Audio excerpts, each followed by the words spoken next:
can pull over, fill up the 5-gallon bucket, walk it outside, and I did about 4 or 5 times to get it up enough. 2 of the coldest winters, we had 160 head of cattle, and the waters were frozen. Picture that. That's fun. Yeah, I'm thankful they don't have more. Yeah. How many cows do they have? 3. But just picture, I mean, a steer will drink 15 gallons a day per steer. Yeah. So we had 160 that needed water, and you have a water tank in the back of your truck with the connector on it. Well, you couldn't leave any water in that because that would freeze and break. So every time you had to find a place that you could have ice, that you could empty it out, you know, if they didn't drink it all. I mean, it was insane. Plus, you're trying not to freeze, you know. What's the, it's too bad they couldn't figure out like an electrolyte solution that they can have that would freeze at a lower, or it had to be lower, like salt water. This was like 10 below. Yeah. But Yeah, it would that would be nice. I mean, but then you don't know if you hurt the cattle with the like certain amount of salt in there, and then they're all like, you're like, why are they acting crazy? Yeah, because they got why are they dropping extra over? sodium come up with it. Yes, that would be awesome. They're good to go. Like you don't even have to run a heater to warm this. Right, that would be awesome. What were you Really, asking? yeah. We beat the cycle. I'm sorry, I wasn't ignoring you. We haven't discussed it. Yeah, I had to text her Thursday. I'm like, do we have to? I was just asking if I know, right? What I kind feel of like music it's so, drunk you could put out? like Harvard. Christmas Eve, but also like professors. Yes. PJ told me I look like a college nerd. You do. It depends on what kind of nerd you're talking about. We're talking about like the science fiction, video game, anime nerd. Thanksgiving, and then that's our last. He's a, you're talking about like school. I need to get the big brown glasses. No. Like my dad. Okay, that's why Barbara and I I didn't know you had that. we haven't been doing this stuff because Yeah, it's like, he does. I don't buy a lot. When we were at night, I like your thinking though. Contacts during the day. Alright, we're gonna get started. Everybody have a handout? Yeah? Okay. So, going back to last week, what is the purpose of a budget? So that you don't spend more than you make, Okay. and you can have savings. Yeah. So like Pastor Stephen said, a budget should be our roadmap, not a grade report. It should tell us where we're going, not where we've been. So to get us started, can you guys see it over here? Yeah. Alright. What does all of these pieces of currency have in common? And a woman, is that a woman? Oh, yeah. Oh. In God we trust. I almost. Who said it? Oh. Yeah, they all have the little phrase, in God we trust. Yeah, for now. Purple. At least all the pieces that are in circulation today. But, you guys can. But what I think's interesting, and Larry Burkett talks about this in his book, that they all have in God we trust on them, but a more realistic and a more a better saying that would be put on those is in you I trust. From God's perspective, He's trusting us with His money. So last week we talked about the purpose of a budget. In 2 weeks we're going to talk about how to actually make a budget. And to make a budget, you really only need to know 4 things. Those 4 things are getting. So you can get money. So what are some ways you can get money? Working. Work for it. People don't. Take it. Take it. Hey, it said be That might be creative. the fit. Yeah. Gifts. Gift. Yeah. We don't talk about that. We need to talk to Pastor about the teacher. No, he's watching. Oh, Maybe it's last week right now. Is that actually all? Yeah. Yeah. But yeah, so you can earn it. You can get dividends from like investments. It can be gifts, inheritance, steal it, make it. So there's different ways that you can get money. The next thing you can do with money is give it. So this is simply just giving the money that God has entrusted to us with nothing expected back in return. So some ways that you can give money is through tithing or giving to the needy.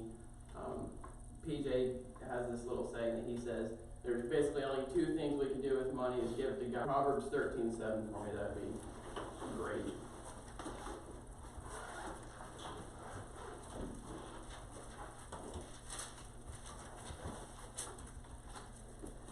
There is one who makes himself rich yet has nothing, and one who makes himself poor yet has great riches. So, going back to giving, you make yourself poor by giving away all your money to others. So it goes back to the idea that it's not really, it shouldn't go all to us, it should go to others. The third thing is setting aside money for stuff that can happen or that will come up. The fourth, final thing, probably the most fun thing to do with our money is spend it. This is your outflow, the stuff that you give to others. Getting, giving, saving, and spending, you're the boss of it. You control how much you get, you control how much you give, you control how much you save, and you control how much you spend.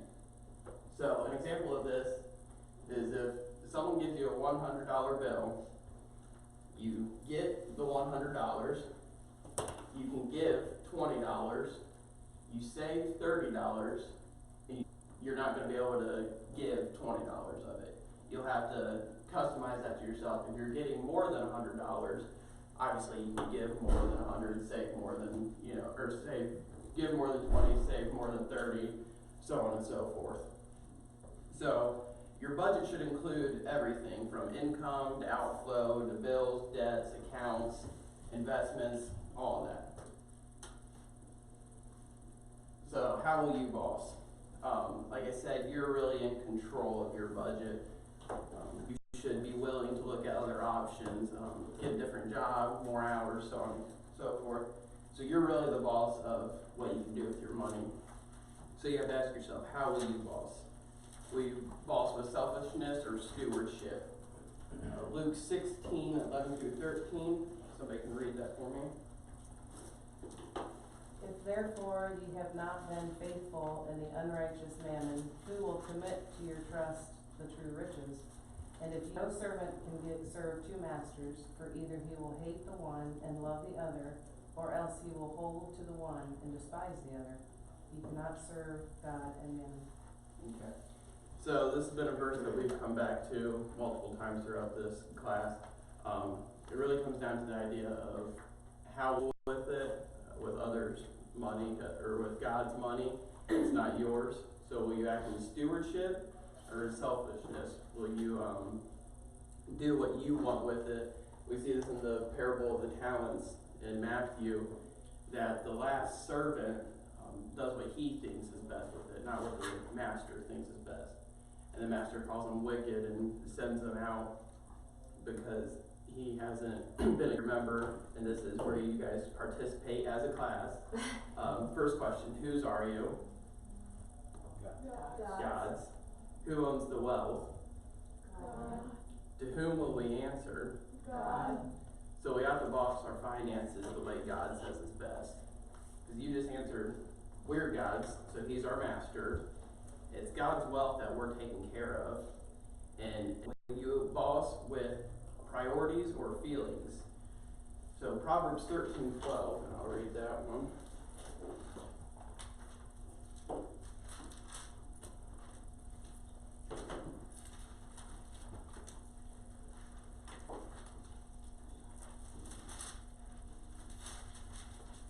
Proverbs 13:12 says, hope or work toward the goals you have established, or will you do what your emotions tell you in the moment? So some questions that you have to ask yourself when it comes to priorities or feelings is, what gets paid and what doesn't? What do you say yes to, and what do you say no to? And lastly, buy that toy or pay that debt. So when you're sitting down and you're making your budget, or when you're just going through life and you're at the store or something like that, it wouldn't really make sense to go out and spend a bunch of money if you have college debt. What's your priority? Or are you just trying to have fun with your money? We say yes. Yes to both. Well, that's when it comes down to, you're the boss of it, so you control where it goes. So C of this point is work the plan or chase the rainbow. So your budget is a plan. You will pursue the plan for long-term goals and eternally valuable things, or you will blow money because you can. It really ties into the last point, is it's all about your priorities. Will you do what you know God wants us to do, and will you act in a wise way, or will you just do what you want to do and what you think is best at the time? Proverbs 13:11 says, wealth gained by dishonesty, rainbow, is kind of this idea of you're just kind of doing what you want, what sounds fun. Really, if we think about it, Proverbs 13:11, but he who gathers by labor will increase. So that's the idea that you'll work for your money, that you will work the plan of your money and God's plan, instead of going out and doing these fun, crazy things. Which really comes back to the idea of get-rich-quick schemes. Will you just actually work for it and become a good steward of it? Third point is how to use a budget. So it's statistically proven that 1 out of every 5 Americans have a budget. So to use that budget, there are a few steps that you have to go through. First, make a budget. Like I said, we'll come back to make a budget in 2 weeks, but to make sure we know what it needs to do for us. So an example of this is the settlements, that they're farmers, if they need to get a new farm equipment or new vehicles to go to different fields, it wouldn't make sense for them to get a motorcycle to go from field to field. That doesn't make sense for them. If they need to haul trailers or multiple guys to the fields. Put a ball hitch on the back of it. It's the answer to everything. Get a bug. That's right.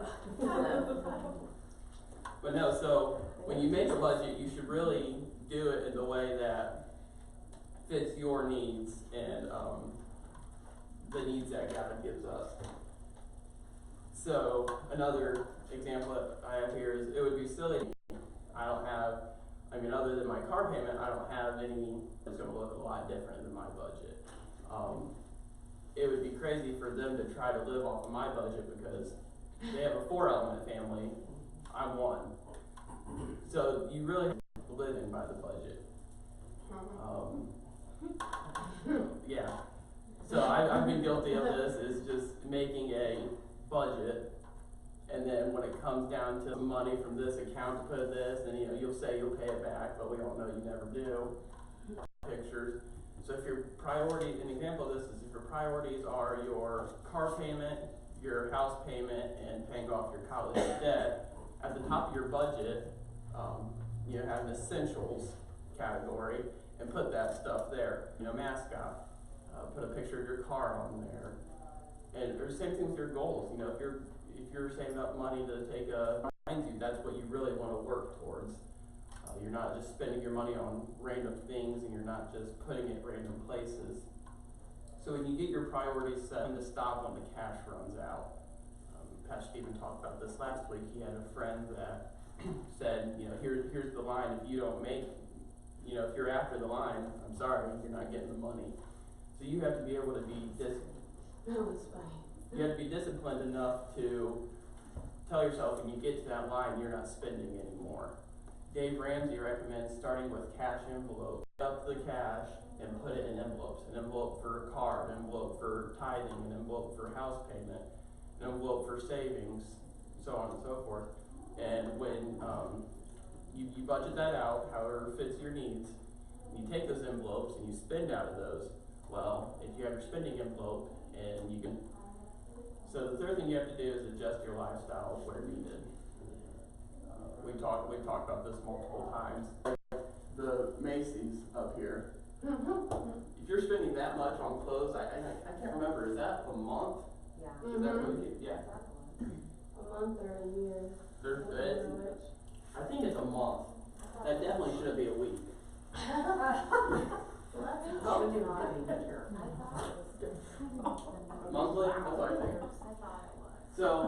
don't even think Yeah, that's cause everything else is month. If you're living down here at the Macy's, you're spending, you know, $5,500 on your family a month buying off the rack.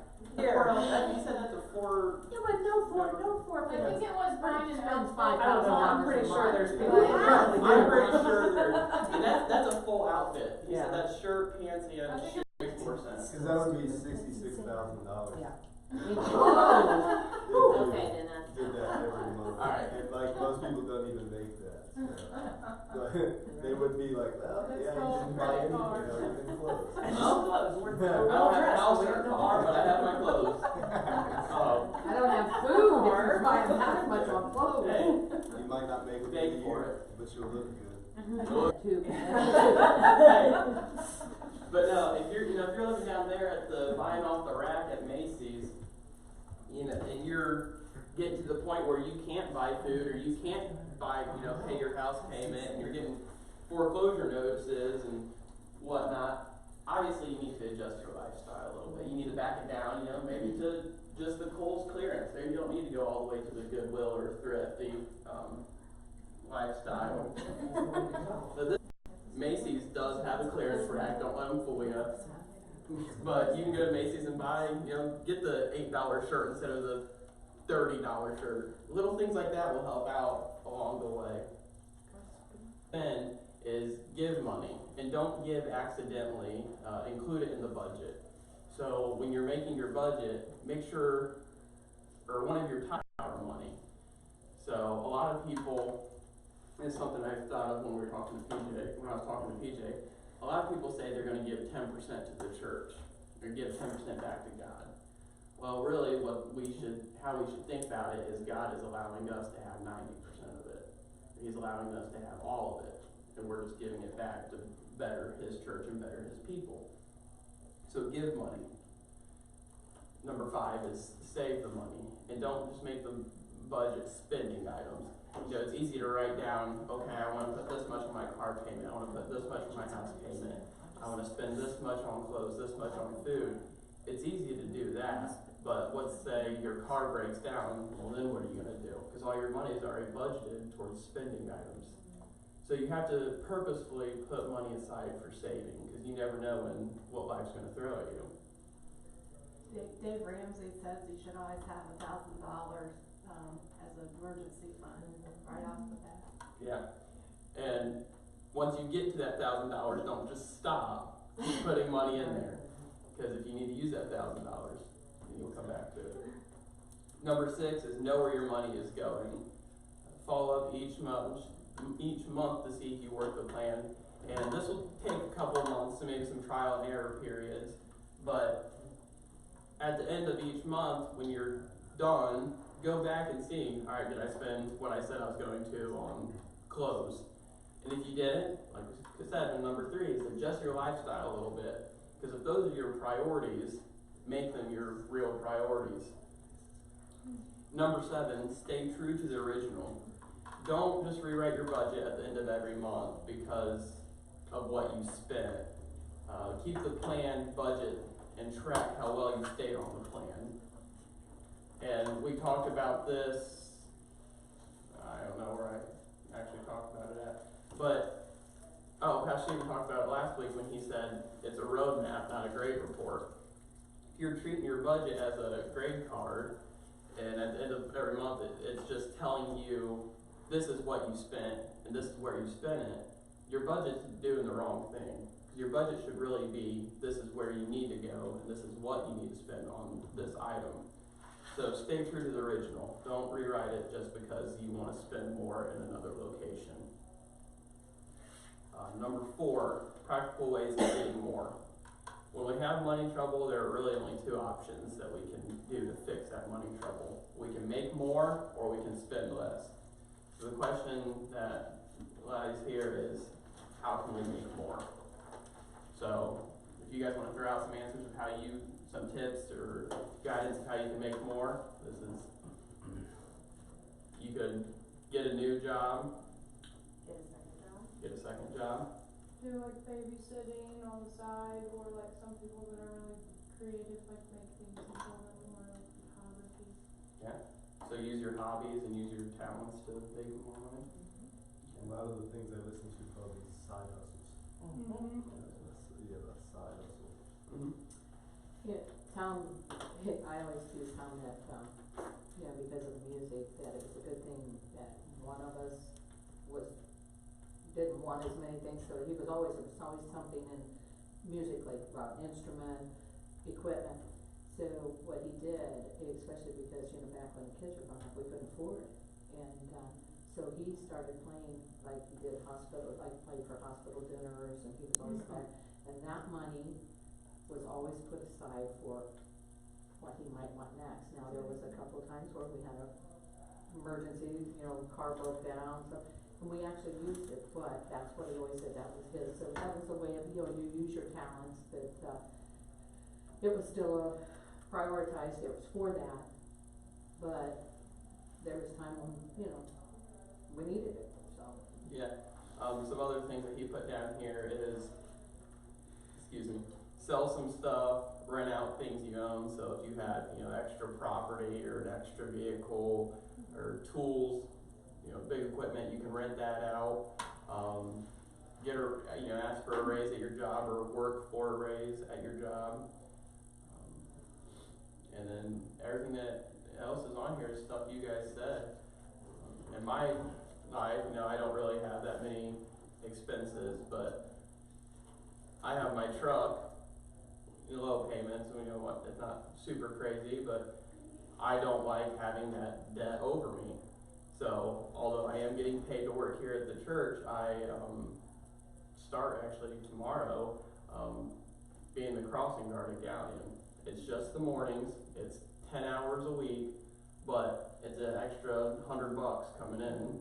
So I told myself I'm just gonna throw all that money at my truck and, you know, make double payments and get that debt out. So when it comes down to it, if I want something else or can afford something else, I can get it. I don't have to worry about it. So that's just some practical ways that we can get more and that we can really live the lifestyle that we want if we're not willing to change it. So number 5 is practical ways of spending less. So some ways that you can do this is become diligent and disciplined. In Matthew 10:16, God calls us to be wise. Being diligent with your money is a wise way of looking at God's money. So being diligent is just being on point with it, doing it in a wise manner. And then in Proverbs 10:4, Proverbs 12:24, Proverbs 13:4, Proverbs 21:5, and Proverbs 27:3. All those references are just in the book of Proverbs. God says diligence leads to plenty, and lack of it leads to poverty.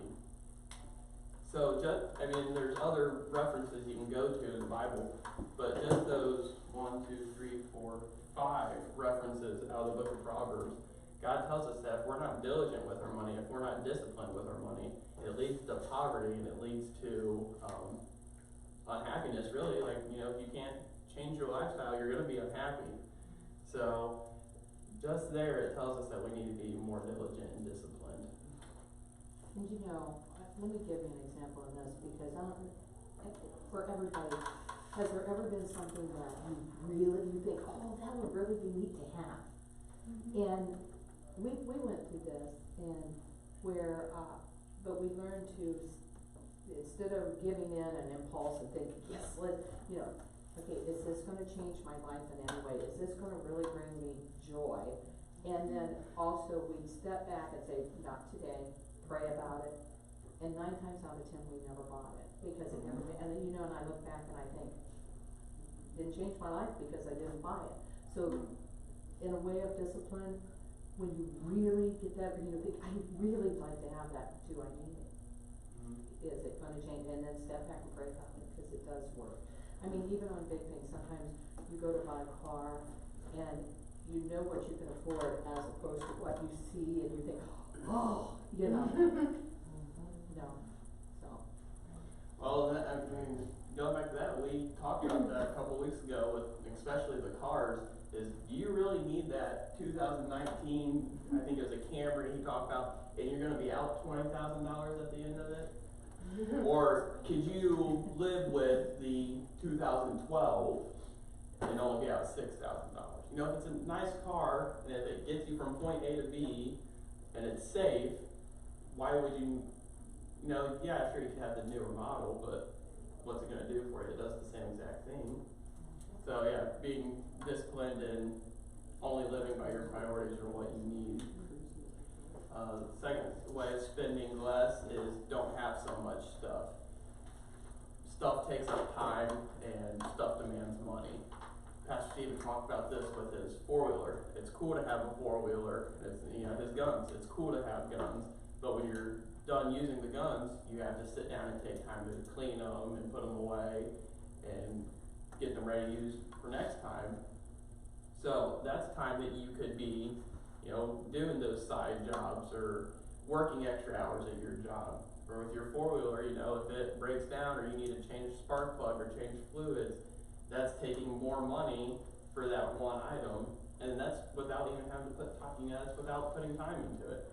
So don't have, if you have so much stuff where your stuff is owning you instead of you owning your stuff, then you need to look at your priorities and look at the stuff you have and see what you can do with it so you can spend less. Do the work yourself. Proverbs 13:23 says, "Much food is in the fallow ground of the poor, and for the lack of justice there is waste." What was the? Proverbs 13:23, and it's do the work yourself. So if you can, so my truck, like the second week I had my truck, I was driving through Bucyrus and my wheels just locked up, the front end, and out of nowhere. And it made me mad because, like I said, the second week I had my truck. But we tried to do the work ourselves first, but we couldn't figure out what it was. I had to take it to the mechanic. I took it to Greg's, and in parts and in labor, I had a little over $1,000 wrapped up in it, and I had just bought the truck. But if we could have done the work ourselves. There's a problem with the connection. Please try again in a little bit. Oh, excuse you.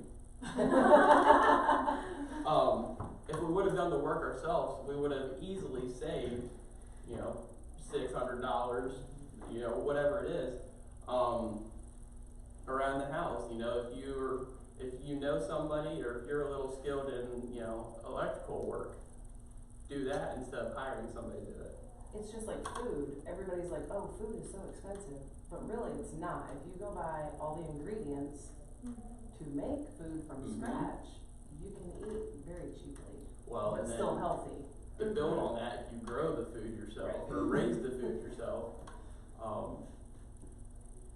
you know, sure, it may take a little money to get that startup cost, but once you have that startup, it really kind of works itself out.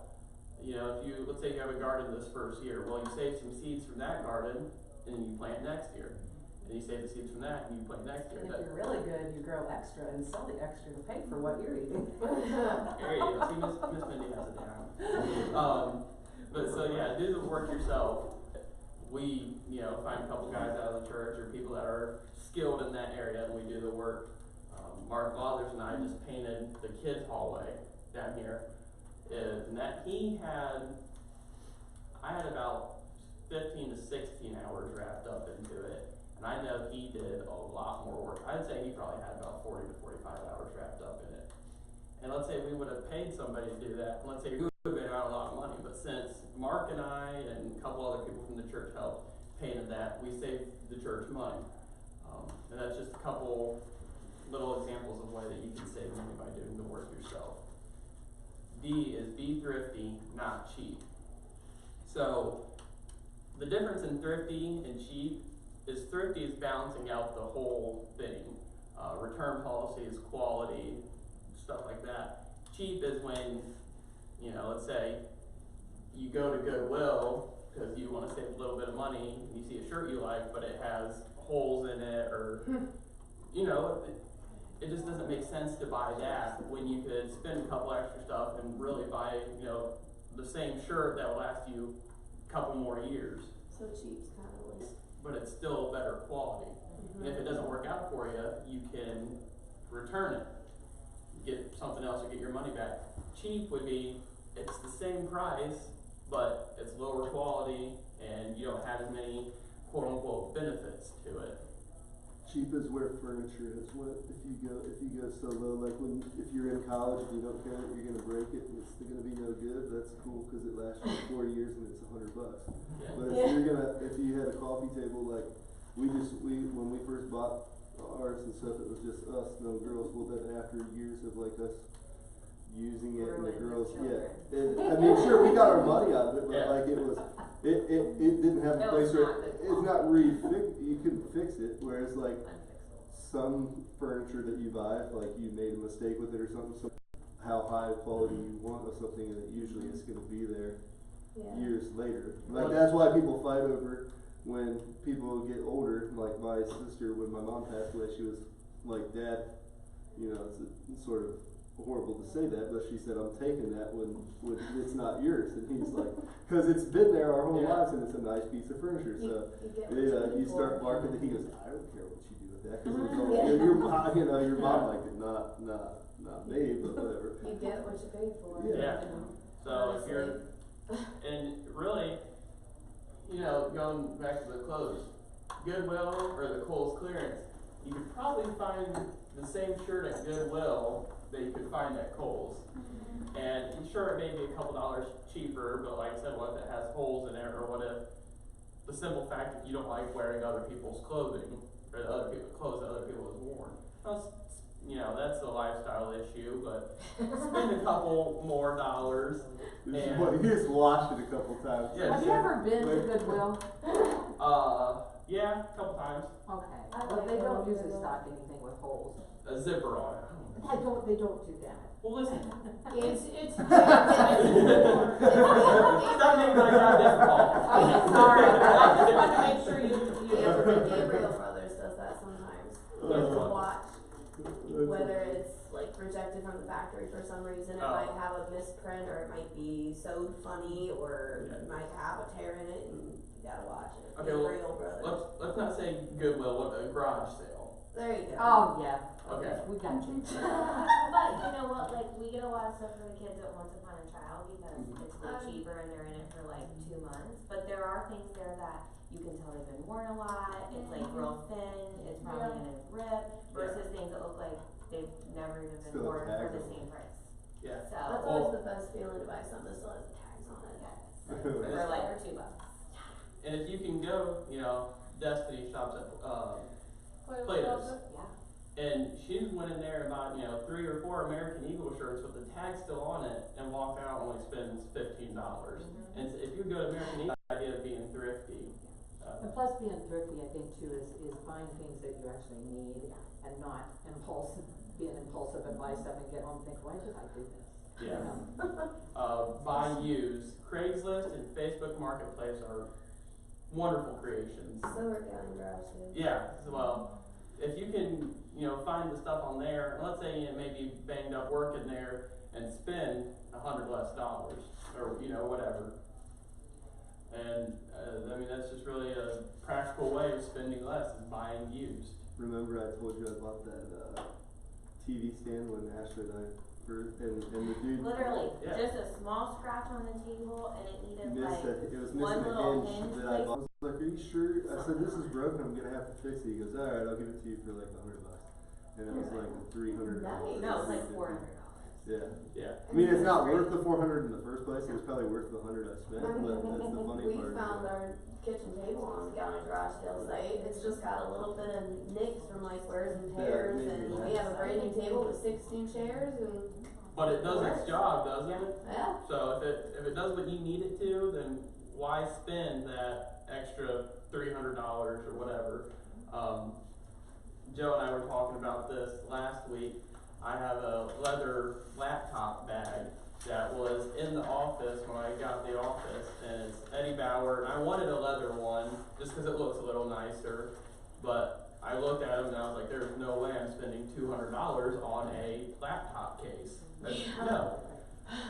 And then I found that bag, but one of the clasps is missing to keep it shut, it has the one, but the other one's missing. I looked on Amazon, I'd go to eBay and buy it used in the condition that it is now. They're still selling it for $90. So I'm like, yeah, I'll spend $8 and get the bag. You should sell So, it for $90. I also, I There you go, $92. or I could, $82. I could buy the $8 piece, mark it down to like $60 even. Somebody's gonna jump at the $60 instead of the $90. But now you lost your bag, now you gotta buy the $200 Wow. bag. If it didn't, Just if it didn't carry your matter, laptop in your hand. yeah, if it didn't matter to me that much. it also matters what season of life you're in, and it's kinda nice because we're all in, you know, we've been from beginning. And how you look at things, and I know when you're younger and you see things and you think, oh, I'd love to have that, you know. Then and when your kids are little, they're destructive. You know? And then when they're teenagers and they flop their big bodies on the couch, you never sit anywhere, you throw yourself. You know, I mean, at one point, we actually had a brick or a block underneath our couch.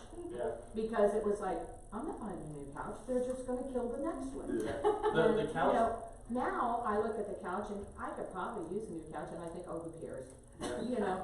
Going back to the couch back in the youth room, there's a little room back there That couch. that us teens accidentally broke at an all-nighter, and the legs busted out from underneath it, and it's sitting up on 4x4s. It works fine, and it's still cushiony or whatever, but there's no point in the church buying a new couch when it would probably just get broke again. Or the couch that's in the adventurer's room. I don't know if it's still in there. Oh, yeah, it's been in there forever. The one that, like, you sit down in it and once you're Sink down, down. you're not getting up. Your legs are higher than your head because you're sunk down in it so much. Yeah, so, yeah, those are just ideas of how you can use your old stuff or, you know, buy and use and fix it up a little bit. The next point is don't buy it all. I think we just covered that. Midge covered this a couple points ago when she said if you see something you want, wait, pray for it, and then go get it if you're still feeling like you want it or you need it. A tip that I think it was Larry Burkett gave is if you see something you want, wait 2 weeks, pray about it, and if you still want it in that 2 weeks and you still have the money for it, then go get it. Because 9 times out of 10, if you wait those 2 weeks, you're either going to find something else you want, or something's going to come up and you don't have the money, or you're going to realize you don't really need that. If you haven't needed it for 2 weeks, you might not need it. Yeah. And if it's been up in your attic or your loft in the garage for 3, 4, 10 years, Yeah. get rid of it. Yes, I didn't need that. Yeah. Oops. And then if you guys have any other tips for saving money, this is, I mean, we kind of touched on a couple of these when we talked about spending or making more, but other tips are hunt and garden, buy clearance used or in bulk. You guys have any others? Save your change. Save your You change. would not, I mean, people have been doing that, my grandparents did, you know, but it really works. I have built up, I wanted to have, for each of our grandchildren, we wanted to have money in for when they graduate. And of course, they're in, you know, from 23 on, the 23-year-old, or no, he's 22. He's never even touched his, so Yeah. it's still gonna grow. But, you know, that little bit, I mean, it's amazing how that will add up over time. Yeah. And you don't really miss that change. No, my grandpa has one of those plastic water jugs in their bedroom, and as kids he would always give us his pocket change and let us put it in there, and or you know, change at the end of the day, just throw it in the jug, and it's so, I mean, it's filled. So just like that, you don't miss that money. It's money that probably get thrown into the couch when you sit down, or just you don't worry about it, but save that and it adds up. At the gas station or something, you throw a handful of change down. But I know Miss Rebecca has talked about when she buys in bulk or cooks in bulk and then freezes the leftovers that she can use for other meals or at other times.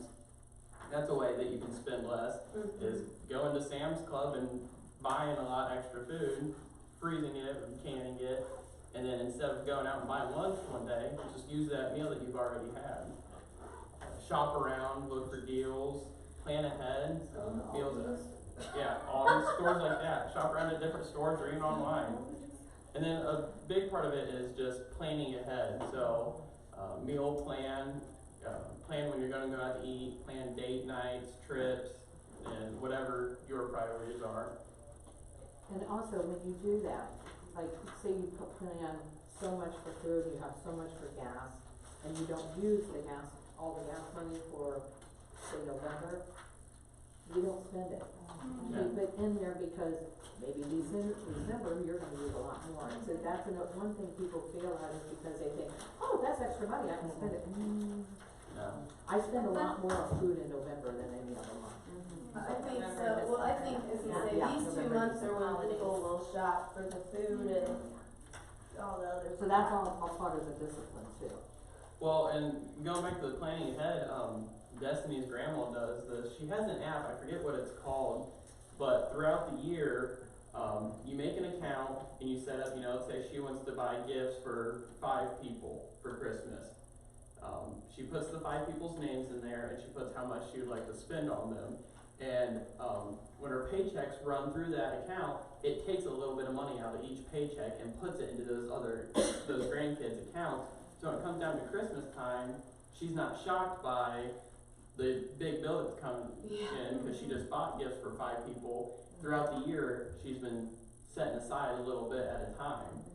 So it really helps to plan ahead, and it helps you to realize how much you're actually spending. That's funny, they used to do what they call the Christmas club at the banks, and you open that right after Christmas and save for the next Christmas, and you get it back in November. And, yeah, that's, Well, I think Melissa Deans does it.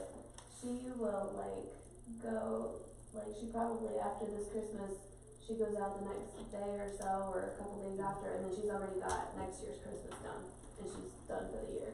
A lot of times the stuff will go on clearance. And I know, Toys will go like 75% off. Oh yeah, the deals are always better after the holidays, like Black Friday and everything else is like rip off.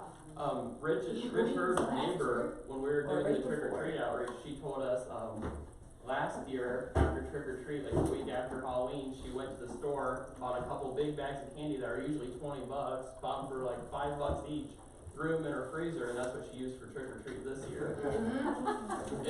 When she froze them, kept them good, but she bought them for $5 instead of $20. Right. So yeah, I didn't think about that. So your guys' homework for this week is start putting together your budget by identifying where are you. Write down all the current outflow you are committed to. So make sure you plan all your bills, regular expenses, debts, insurances, stuff like that. Write down the current outflow that's a variable, so stuff that you can change.